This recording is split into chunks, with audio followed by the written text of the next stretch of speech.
Harrison swings. This is going to be a home run. Unbelievable! I don't believe what I just saw.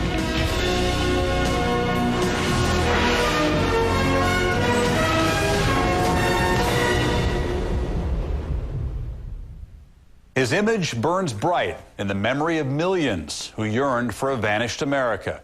His speed could blur your eye. His swing could skip your heart. And when he smiled, girls giggled and boys caught the mischief in his eyes. Mickey Mantle, he was baseball's #1 pinup. However mutual the affair became, it took years for Mickey and the city to warm to each other.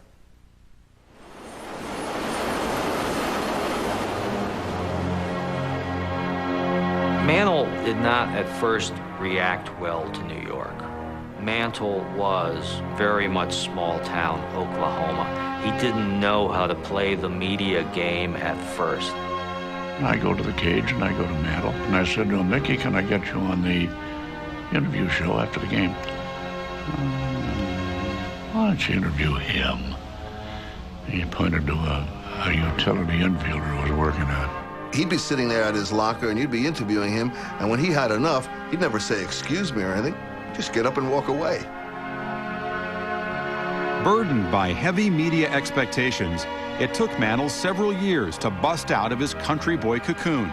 But impressive numbers on his contract and in the box score didn't earn him the respect of a city enthralled by the mystique of Joe DiMaggio.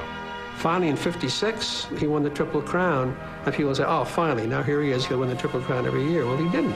First, he was booed for not being Joe DiMaggio, something he never claimed to be. Then he was booed as a draft dodger because his knees kept him out of the Army during the Korean conflict. And then he was just booed because they got used to booing him. Mantle was booed a tremendous lot in Yankee Stadium until 1961. When Maris and he started going after the home run record, Mickey became the crowd's beloved. That ball is going, it is gone. There's one. Off the top of the upper deck. He said that one. I imagine after all this is over, somebody may write a story about the month-long, day in, day out, excruciating pressure.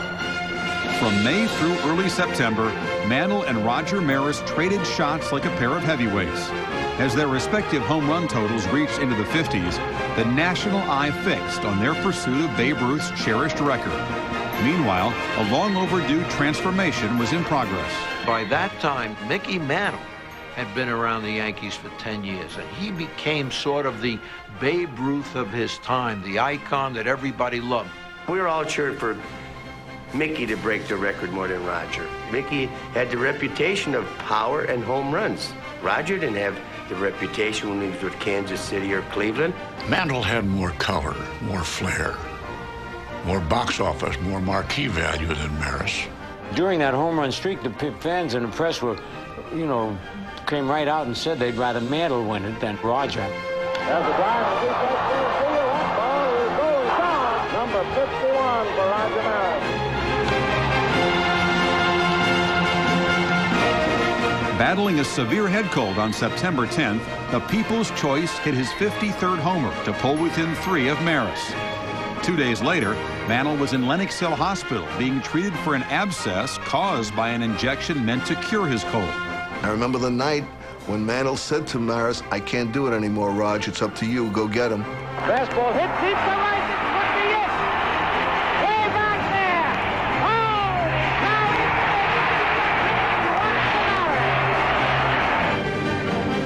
now While Maris gained immortality, Mantle won New York. With the fans on his side, he took on a new shine, and the press started reconstructing his image. The Mick was the hottest interview in baseball. When they would first arrive on the scene, they were new faces. They were unknowns to him. He got much more comfortable in what to expect as he came to know the various people better. Mickey all of a sudden became a charmer. He was approachable, affable. Then he was the wounded hero. He always said the right things about Roger, never showed any jealousy towards him or bitterness. That established for all time Mantle's personality and his position as the hero. And all the worship of Mantle later really dates from the juxtaposition with Maris and not with the Mickey Mantle before that. Come on out, Mickey, and get back your famous baseball. By 1961, 47 million American households had televisions. And Mantle, with his near-perennial appearances in the Fall Classic, became prime talent for sponsors looking to cash in on his white-hot sports celebrity. I need energy, lots of energy. Know what I do? I eat a hearty breakfast of hot pancakes and plenty of K-Rose syrup.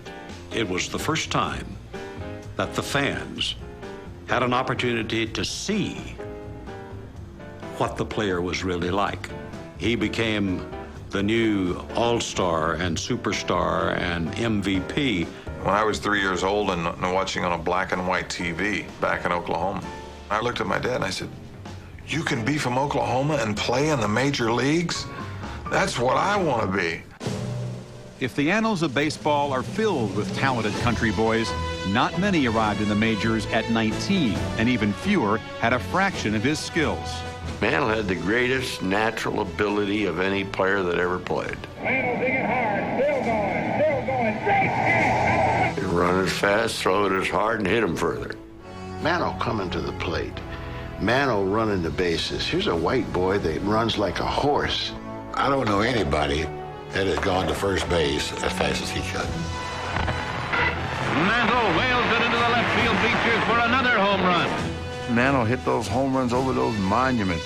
And you remember Mantle just, pow, you said, man, that is raw power. When I joined the Washington Ball Club, one of the first things they told me when I went into Griffith Stadium is, there's where Mickey hit that ball out of the ballpark, hit off the sign, and went out of the stadium. Into the yard of houses across the street. It's got to be one of the longest home runs I've ever seen hit. Arthur Patterson, who was the Yankees PR director, went chasing after the ball. He said he went across streets and lawns, finally found it, and he gave the measurement 565 feet, which nobody questioned. And that day we sat there, and Mickey got up left-handed against Pedro Ramos, hit a ball off the facade. And I remember it just kept going and just grazed the facade as it went. It hit and then came back on field, and everybody just went. Mick had been chasing home run number 500. As we rode to the stadium, he said that he had called Merlin back in Dallas. And it was Mother's Day. And he told her, he said, "I'm going to try to get number 500 today as a present for you." And sure enough, he hit number 500. Here's the payoff pitch. Yes, they did! There it goes! It's out of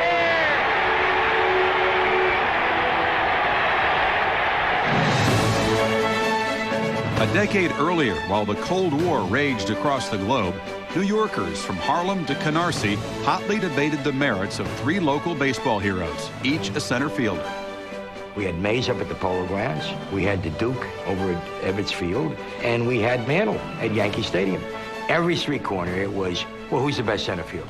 The Yankee fans, the Giant fans, the Dodger fans were comparing the numbers to the three of us and getting into very heated arguments. We created an award called the Willie Mickey and the Duke Award. When Mickey Mantle got up, he said there was always this great big argument over who was the best. He said, "I want to tell you, Willie, for the record, I'm glad to be tied with Duke for second place." Mantle was the most humble man that I've ever met in sports. For all his humility, the Mick's off-field behavior was reminiscent of another Yankee whose nocturnal exploits were more suited to Confidential magazine. He was a lowercase Babe Ruth. He just loved to party. Mickey, Whitey Ford, and Billy Martin had an all-night binge and a taxi cab ride, rolling the windows down and throwing up and then drinking some more. Next day, bleary-eyed, couldn't talk, he had cotton in his mouth. He plopped down on the bench, and Casey came in, took one look, he said, "Get your ass out there, now." So then he smacked the home run and crawled home. When he reached the dugout steps and puked all over Casey. He was a true mythological sports figure back in those days. You know, a man who could go out, play the game hard, win the game, and then drink in corrals all night, and would be a champion in the bar as well. I thought that was a special gift. Why shouldn't he be able to drink more and do these things? Look at all the other things that he's exceptional at. We were not willing, because of our athletic background, I think the macho image that we thought we had, to say, hey, I've got a problem, I need to do something about it. If he didn't drink and he didn't act the way he did and he didn't stay out late like he did, he may have been the greatest player that ever played the game.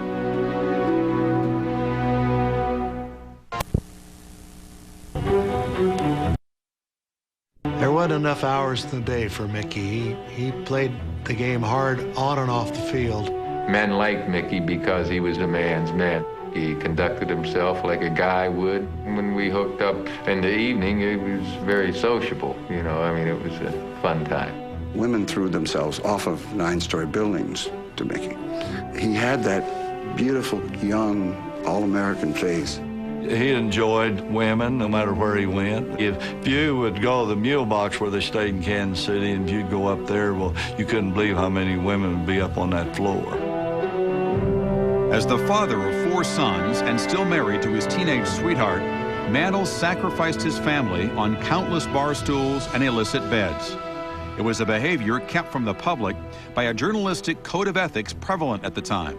There seemed to be a general feeling that it was the media's duty to let these players be lionized, idolized by the young fans, and not be disillusioned by some of their habits. But in 1970, Jim Bouton's best-selling Ball 4 delivered a play-by-play glimpse of life as a Yankee. Mantle was portrayed as a man-child, emotionally immature and self-centered. For his kiss-and-tell effort, the former Yankee pitcher was deemed a pariah. Ball 4 represents 1/10 of the gathered material. I spent a page and a half on Mickey Mantle. If I was looking to get back at somebody, I certainly, would have spent more than a page and a half on it. There was a feeling, that Bouton had violated the code. Do you know what the Yankee ball players did? They took Bouton's uniform, they threw it into the toilet and defecated on it. If Ball 4 exposed Mantle's social misbehavior to the public, it was no surprise to a family frozen in the silent void of addiction. The first thing in an alcoholic family is communication, and our family had zero. The only way we could ever communicate was when we were all drinking.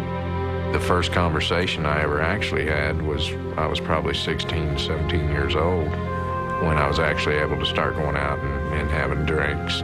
The alcohol actually helped us get to know one another. Mickey was an absentee father. Mickey couldn't wait to leave home because the proverbial girl in every port was at his disposal.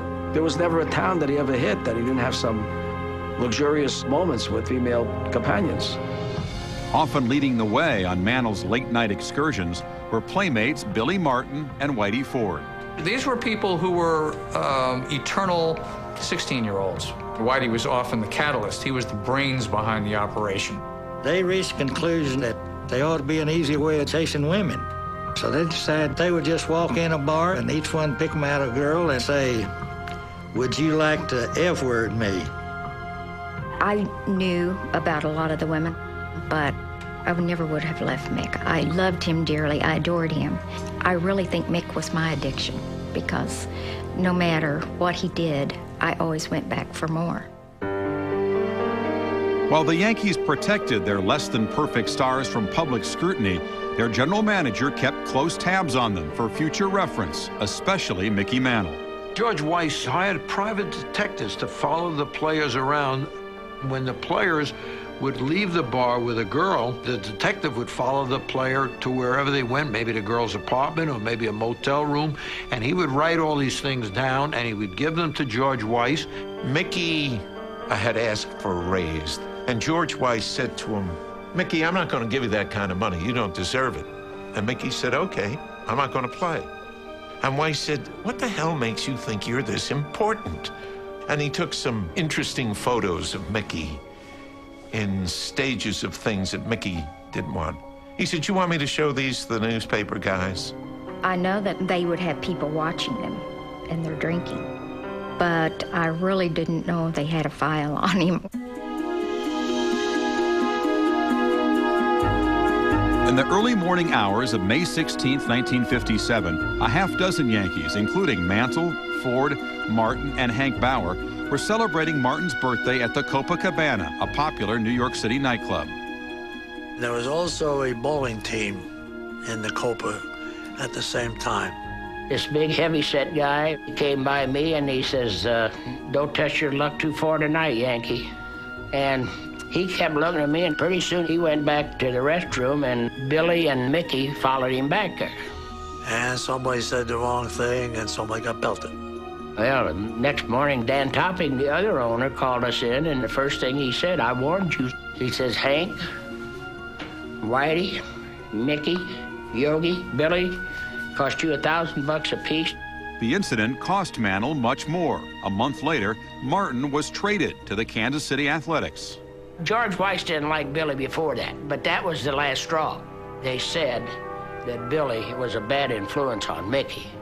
With Billy, they won the pennant in '55, and they won the pennant in '56, and they won the pennant in '57. How bad an influence could Billy Martin possibly have been? Shipping off Martin did little to change Mantle, whose self-destruction seemed preordained from those early days as a boy under the fierce eye of his father. I don't know how much Mantle was following his own dream, or how much was he following the dream that Mutt Mantle, the semi-pro, had dumped on the shoulders of his gloriously gifted kid.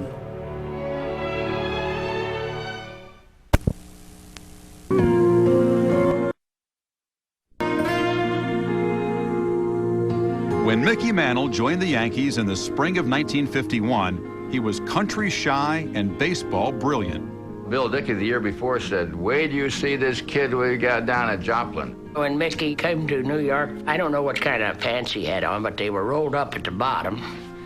And he had white sweat socks on, and he wore hush puppies. And he had a tie on, and it was about that wide, and it had a big peacock on it. First time he ever went to Yankee Stadium, he got lost taking a subway, wound up at the Polo Grounds. Had to walk over the bridge to get to the stadium. He was so shy and frightened that we had to almost force him to take infield practice with us because of the pregame crowd. He said that there were more people in two sections of the Yankee Stadium than there were in the whole Joplin ballpark. Mickey Mantle. Well, here's Mantle, who's a switch hitter, as you know.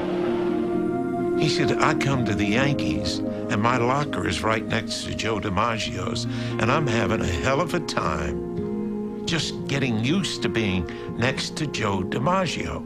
And all of a sudden, I got 20 guys standing around me, asking me questions like I'm the President of the United States. The Yankees did a very cruel thing. They put number 6 on his back. Now, Ruth was gone, Gehrig was gone, they'd retired numbers 3 and 4. DiMaggio was wearing number 5, and you knew that was going to be retired as soon as he stopped playing. And now here's this kid, hasn't played a major league game yet, and they put a number 6 on his back, advertising the world, okay, this is the next DiMaggio. Pitch. He swung on this. And Mickey again took that big cut, which provoked this war from the fans. He had such high goals set for himself, and when he didn't measure up to those goals, then I think, you know, it made his self-esteem think he isn't doing what he needs to do. They fed upon his own self-hatred, his own self-fury, and they booed him when he struck out. He was losing his confidence, so they sent him back to Kansas City.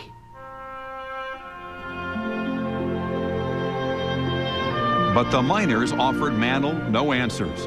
Unable to regain his batting stroke, Mickey's confidence was running on vapors. He called his dad and he said, Dad, come get me. He says, I can't play Major League Baseball. So Mutt said, well, you just get your clothes together and we'll go home. He said, if that's all the man you are. And Mickey started crying. And he said, Dad, give me one more chance. Mantle was caught in an emotional squeeze play between too much too soon in New York and the towering expectations of his father, a gifted semi-pro player in Oklahoma who groomed him to be a major leaguer almost from birth in 1931. He named him Mickey after Mickey Cochran. He gave him a name. He was born to play ball. He was programmed at the age of 2 to play baseball. Mick told me once he knew what he wanted to be when he was 5 years old. He said he never got anything for Christmas but a new ball glove. Mutt pushed Mickey hard, and he'd make him bat right-handed, he'd make him bat left-handed. At 14, Mantle was kicked in the shin during football practice. A medical examination of the wound led to a diagnosis of osteomyelitis, an infection of the bone. The prognosis was scary. His mother and father drove him to the hospital. The doctor there took one look at it and told the mother and father that it may have to come off. And the mother almost pulled his hair out. And the father was quaking because he saw that's the end of Mickey's career. He was one sick boy. He was really sick. I'm amazed he didn't die at that time. Penicillin came into being in World War II. Now, Mickey, of course, having been given the penicillin, the infection was essentially controlled. Having survived childhood illness and the later disapproval of his father in that Kansas City hotel room, Mantle returned to New York wearing number 7 for the final 2 months of the 1951 season. But in Game 2 of the World Series, his young career suffered another bad twist. As the ball drilled out toward right field. Willie Mays hit a fly ball between DiMaggio and Mantle, and DiMaggio at the last minute said, "I got it," and Mickey caught a spike against the drain. When he stuck his foot in, spikes got caught in the drain, and that knee pump, you could hear it like a cannon shot. It was awful. Mantle said DiMaggio could have called it early, but he wanted to make sure he could look good catching it, and he called it late. And that's why I had to break so hard, and that's why I tore apart my knee. So resented Mickey Mantle. You just wonder whether if there was anyone else in the outfield with him, whether he would have been called off. Joe should have called him off at that particular time, because if I was playing center field, I would have caught the ball coming in. And then a very traumatic thing happened to Mantle. His father was dying of cancer, and they were put in the same room. And after the series, they got out, and of course, Mantle could barely walk. So as he was stepping into the taxi, he leaned on his father, and his father collapsed under Mickey's arm. So how traumatic must that be? You're in pain, and you lean on your father, and your father isn't there. By spring, Mutt was gone at just 39. He joined his father and 2 brothers, all of whom succumbed to various forms of cancer before Mickey was out of his teens. If you have a close relationship with your father for all of your life, and suddenly he's taken away from you, that has to have a profound effect on anyone. Because all the men in the Mantle family have died young, he thought he would too. That's how he lived his life, just thinking, I'm going to die young, just like my dad and my uncles.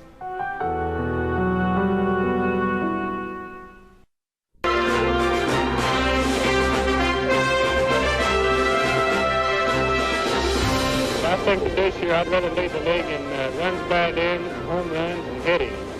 That's my goal for this year. Mantle was good to his word. He captured the Triple Crown in 1956, and for the first time drew comparisons with the greatest Yankees. But if he failed to reach that exalted level of Ruth, Gehrig, and DiMaggio, his teammates testify to a special brand of greatness. Mantle was the ultimate player's player. When you get a guy like Mickey, you put him up here, he can do no wrong. You just think that he's immortal. He was just like this with his teammates. They were all on the same level. In the 5 years that I was in the Yankee clubhouse, I never saw another teammate of Mickey Mantle that didn't seem to thoroughly enjoy being associated with him, being on the same team with him, and really kind of hold him on a pedestal in awe. Mantle was tremendously popular with the other players. He was much better liked by Yankee teammates than DiMaggio was. He was a team player, always wanted to win, never played for himself. He hated to lose. 62 was a year when I had my biggest honor. I was voted runner-up to Mickey Mantle for most valuable player. And then he made the statement Bobby should have won it. And to me, that was better than winning it. Mantle's classy words came in the wake of back-to-back World Series titles and a 3rd MVP award. Mick was reaping his just rewards. You're now up to Ruth, which means $80,000 or more. I guess this is the most gratifying day of your baseball life. Yes, it's a great day for me. It's a big thrill to make that much money. I just hope I'll earn it. There's a fly ball out to right field. That ball is going. He was a superstar who was so fragile and so vulnerable. He was movie star handsome. He looked perfect, very handsome, blonde, blue-eyed, muscular, with a kind of gee-whiz personality. So everybody identified with Mickey Mantle. He had a very cool name. Mickey Mantle. He looked like a baseball hero should look, like a guy out of a Chip Hilton novel or something. I have to have orange juice with its vitamin C and energy to play my best ball. If you said Mickey, you didn't think about Mickey Mouse or Mickey Cochran. It was Mickey Mantle, and it didn't have to be New York. In the 1964 World Series against St. Louis, Mantle hit 3 home runs, though the Yankees lost their second straight fall classic. Meanwhile, beneath his pinstripes, pain was radiating through Mantle's battered physique, yet he continued to play without complaint. I remember they put a pad on his leg and he was taking batting practice and the blood was coming out of the pad and into the uniform. He beat out a hit to first base. And there was blood dripping from home plate right to first base. There's a quirk in American hero worship in that if you have kind of a tragic weakness, or if you've been humbled a couple of times, people love you even more. People loved Mickey Mantle because he had those sore knees. Mantle was also tormented by an increasing dependence on alcohol. He didn't have sip a drink, he gulped a drink, you know. So he'd usually drink twice as much as anyone else if he was out. Alcohol just totally pickled his brain. Probably 70% of us were into the area of alcohol abuse, but that went unnoticed. It was very hard for me to think of Mick as an alcoholic for many years because no matter how much he drank the night before, he could always get up and do his job the next day. He never missed a ball game, but he would show up drunk. He would take Listerine out in the field with him, just to make sure that nobody would accuse him of being drunk. We had to wake him up to come to a game. Mickey struck out 4 times, and he dropped a fly ball in center field. And we got beat 1-0. We come in the clubhouse. I remember Frank Rossetti says, "That's our hero." You'd be out and he was drunk. He would never let you have the keys to drive home. We'd been out to eat with Carmen and Yogi Berra, and as we got in the car to drive away, Yogi said to me, "Merlin, I wouldn't ride with him if I were you." Well, I get in the car and we're going and he's speeding. Bam, we hit a telephone pole. And I went through the windshield. We could have been killed. In the spring of 1969, it was clear that alcohol, late nights, and chronic injuries had claimed his talent. I don't hit the ball when I need to. I can't steal second when I need to. I can't go from first to third or score from second on base hits. And I just think it's time that I quit trying. After 18 seasons, Mantle finished with 536 home runs and helped the Yankees win 7 World Series. Ever since, writers have speculated on what might have been. He realized that he had led part of his youth under a false premise, which was the belief that he would die young. There was a movie at the time called Knock on Any Door, and the famous line was, "Live fast, die young, and have a good-looking corpse." And I think Mantle tried to get absolutely as much out of life as he possibly could get before the inevitable happened. And then the inevitable didn't happen.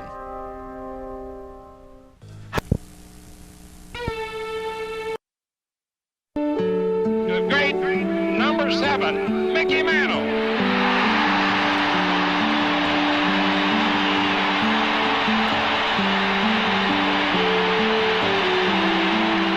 On June 8, 1969, 1 month before Neil Armstrong embarked on his moonshot, Mickey Mantle was given his own historic send-off at Yankee Stadium. To this day, I don't think I've ever experienced those same chills that I did, on Mickey Mantle Day. He always felt that such a day like that, he would come up inadequate because he thought everybody would be inadequate with whatever they said after Lou Gehrig made his remarks on his day. I've often wondered how a man who knew he was going to die could stand here and say that he was the luckiest man in the world. But now I think I know how Lou Gehrig felt.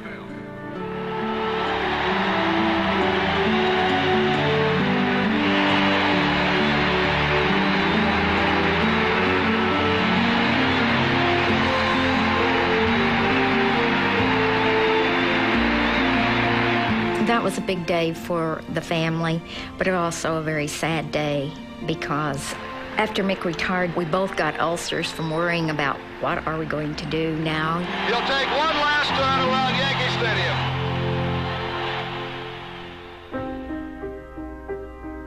The celebration at Yankee Stadium was wonderful, but the aftermath of the retirement was a nightmare. When he was through and the crowds weren't there and the aura of being the greatest player that ever lived wasn't there and it started to dissipate, he went into business, he lost money. After Mantle became a flack for an Atlantic City casino in 1983, for which he was banned from baseball for 2 years, he met Greer Johnson, a young, attractive Georgian who took his career in hand. Being the public relations person for the casino was really not what Mickey Mantle was about. In the mid-'80s is when the baseball card shows, the memorabilia industry really started to grow. It was very easy for me to improve Mickey's appearances, his value, because he was so loved. Greer Johnson saw money when she saw Mickey the first time. He was so head over heels with sex and her. She had him in the palm of her hand. She made deals that he wasn't even aware of until it was over. That didn't mean that she was stealing anything. She was just doing what she thought was right for him. We had a great relationship. We had fun. It was 10 of the best years of my life.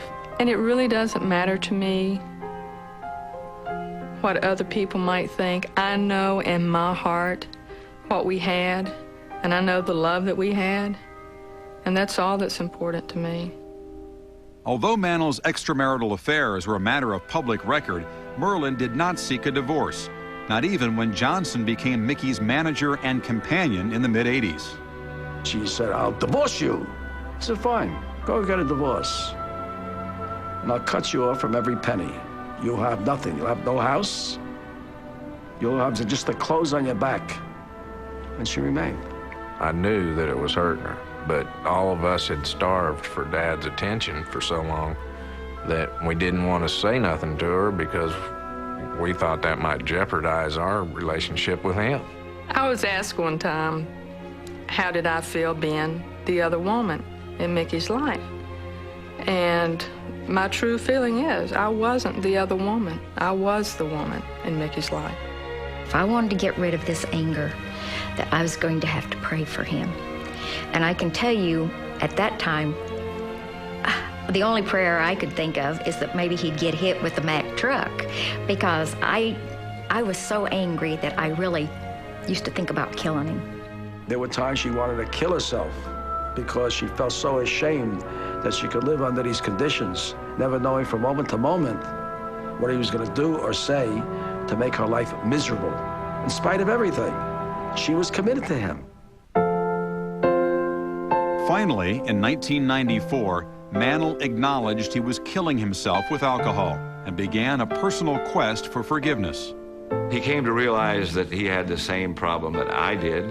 He'd asked me what it was like at the Betty Ford Center. Did I have any fun at the Betty Ford Center? I said, "Mick, you're not going to have fun. You're going to get well if you ever go." What really kind of worried us the most, though, is, right after he got out of Betty Ford, our little brother Billy had passed away. And when Billy passed away that Saturday, we were really worried that that might send Dad over the edge again, but he hung in there. He said, "I want you to promise me something." And I said, "What?" He said, "When I get out of here, if I ever take another drink and you see me take another drink, I want you to promise you'll kill me." And I said, "Mick, you're asking too much. There's only one person that can do that, and he's a whole lot bigger than I am." It took a real man like Mickey Mantle to say, "Hey, what I did was not good. I can't tell you why I did it, but I did it. Nobody made me. I did it on my own. I'll pay the price." During a nationally televised interview with Bob Costas, the Mick expressed regret for a life lived on the edge. One thing that I really do feel, I was not a good father, really. I mean, I was never there. I liked him better once his faults became known. I liked the fact that Mickey had very visible weaknesses. I find a flawed human being much more appealing than someone who is or pretends to be perfect. That our sweetest songs are those that tell of saddest thought. The nature of The human story is, our greatest stories are tragedies, not comedies. When we return, a repentant Mickey Mantle bids us goodbye through the specter of death.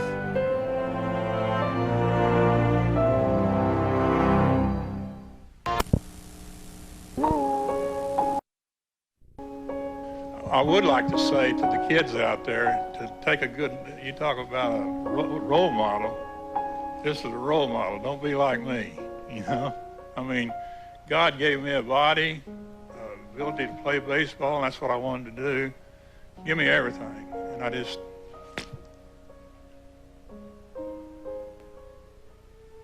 I guess he was trying to say, you know, he made a mistake and he should have been there, and I think he was wanting to say that, you know, I'm kind of sorry and I wish I could have been there more for you. Or maybe he was just trying to make a statement for maybe other fathers too, that you need to be there for your kids. Mantle, who lived in controversy, seemed destined to die the same way.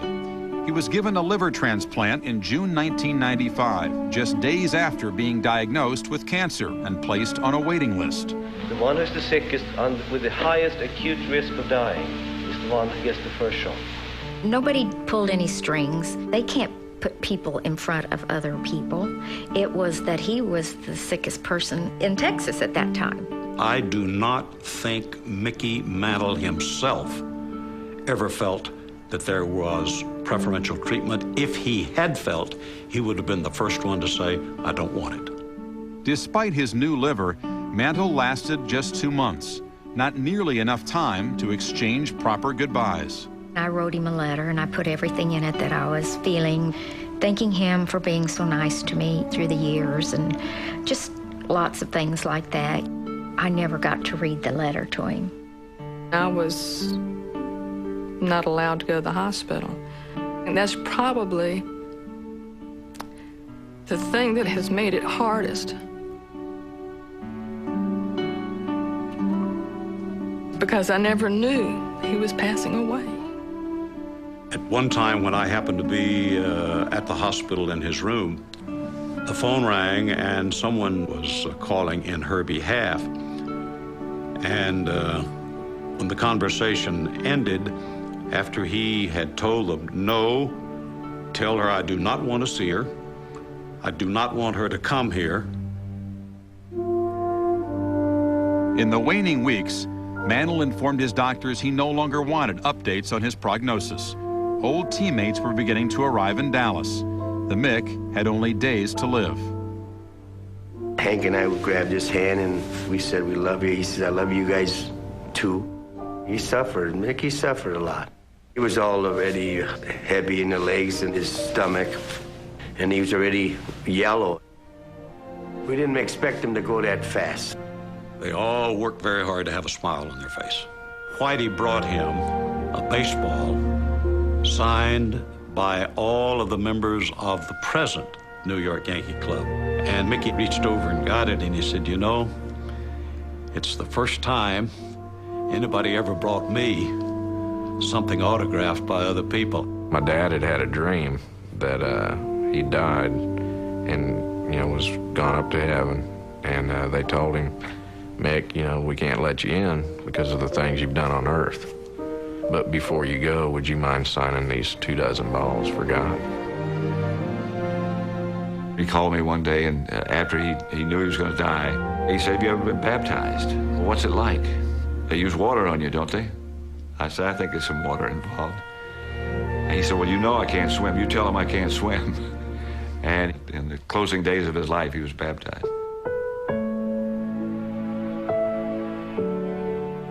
Mickey Mantle, one of baseball's all-time greats, suffering cancer of the liver. Mickey Mantle died Sunday at the age of 63. Mick will be buried in Dallas tomorrow. We continue to grieve over the death of Mickey Mantle. As we all remember, Mickey Mantle. Someone like Mickey passes on. You know, it was kind of like a pinstripe had fallen off the Yankees. Mickey Mantle was family. He was as important as uncles and cousins and nephews. He was part of our lives in a very, very meaningful way. There's no one who had the romance that this guy had, you know, with the public. He was the American dream. To this day, they still love him. When he couldn't play ball anymore, a whole generation felt older. When he got cancer, a whole generation felt the fear of death. I just hope God has a place for him where he can run again, where he can play practical jokes on his teammates and smile that boyish smile, because God knows no one's perfect. It's dangerous to make cardboard figures out of people. You're always going to be wrong. He was neither entirely this nor entirely that. But there's always the possibility for redemption. There's always the possibility that the better angels of your nature will take over in the end. Just before he died, Mickey Mantle gave us a reason to love him.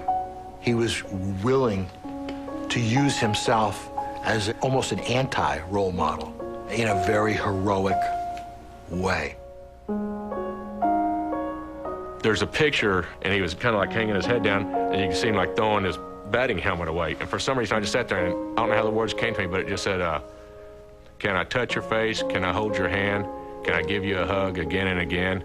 Can I say I love you? You're also my friend, my father. And just seeing that picture, I felt like I wish I could have been there for him for that moment, you know, just kind of say that's life, and you're going to strike out. The more people wrote questioning perhaps how he lived his life, the more the general public embraced him and wanted to say, hey, he's still my hero. Mickey Mantle represented the 50s so evocatively. Both he and the times were a lot different than they seemed. And perhaps with his death, the euphoric barroom glow of that era has finally dimmed. The two things most truthful about Mickey Mantle were the way he played and the way he died. For ESPN Classic SportsCentury, I'm Chris Fowler.